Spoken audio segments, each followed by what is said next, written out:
From Kyrie wanting to make Brooklyn home to some big performances by some key players last night in the loss to Philly, there's a lot going on in hashtag Nets World. Brian Lewis is the New York Post beat writer for the Nets, and he joins us now to talk all things Brooklyn basketball. Brian, first and foremost, thanks for joining us. Tough loss last night, 137 to 133. Seth Curry, Kyrie, Nick Claxton all had some big nights, but it wasn't enough. What were your takeaways? I'd say it was a better effort than the November game down there when a full-strength Nets team got beat pretty badly by a skeleton crew that didn't have Embiid or Harden or Maxey. You do always have to credit the opponent, but I don't think Philly won this game as much as the Nets lost it the other night. They lost it because they were horrendously sloppy in the second quarter to hand them points. And they lost it because Ben Simmons was essentially terrible for 2 quarters and got benched in the fourth. My single biggest takeaway is that Brooklyn has to get Ben Simmons going, both in the short term and for the long haul. Well, in the short term and long haul, how can they get Ben Simmons going? Well, that's a tough question because we aren't allowed to see practice, right? So I can't tell you with 100% certainty whether his problems are physical or mental. Remember, he had a bad back, which I understand some pundits, accused of being falsified. But the fact of the matter is, nobody goes under the knife just for the fun of it. Yeah. He had a herniated disc. He has also said he had nerve damage.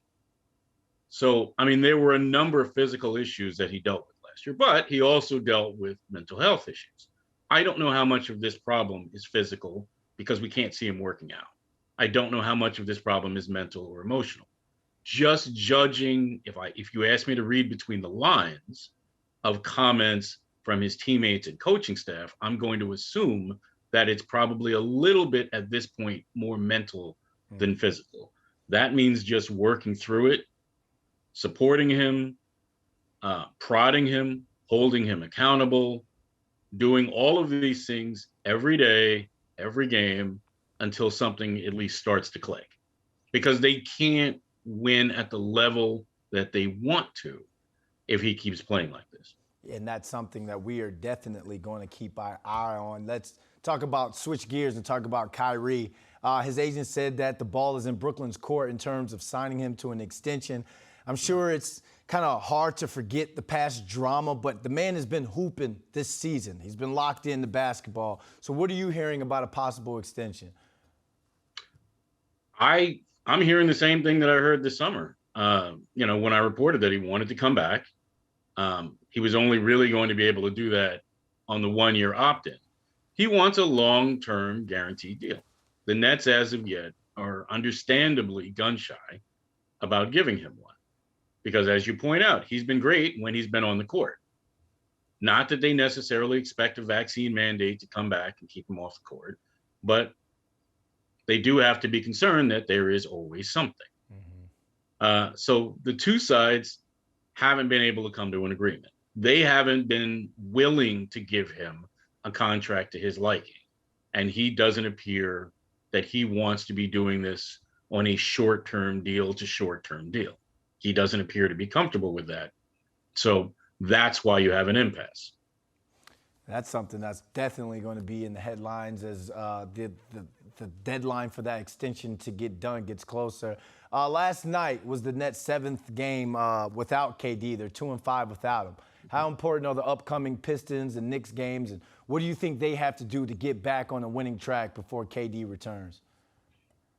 I'm not convinced that they're going to get on a winning track to the extent that you saw when KD was here. They went on an 18-2 run with him. I don't expect to see them winning at any kind of clip like that until KD is back.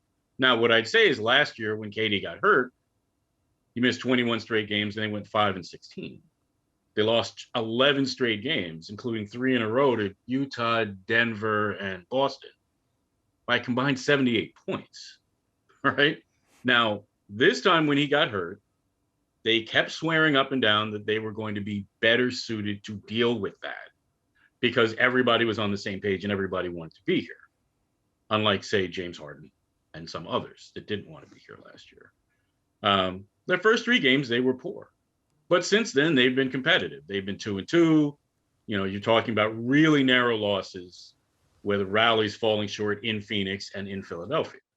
So, I mean, if they're 500-ish, somewhat above 500 the rest of the way until he comes back, whenever that is, and he'll be reevaluated in give or take 2 weeks, a little under 2 weeks, that's not a bad return. And that's certainly far superior to what they did last year when they lost it. Well, Brian Lewis got us caught up on all things Brooklyn basketball. Thanks for joining us. Oh, anytime. Thanks for having me.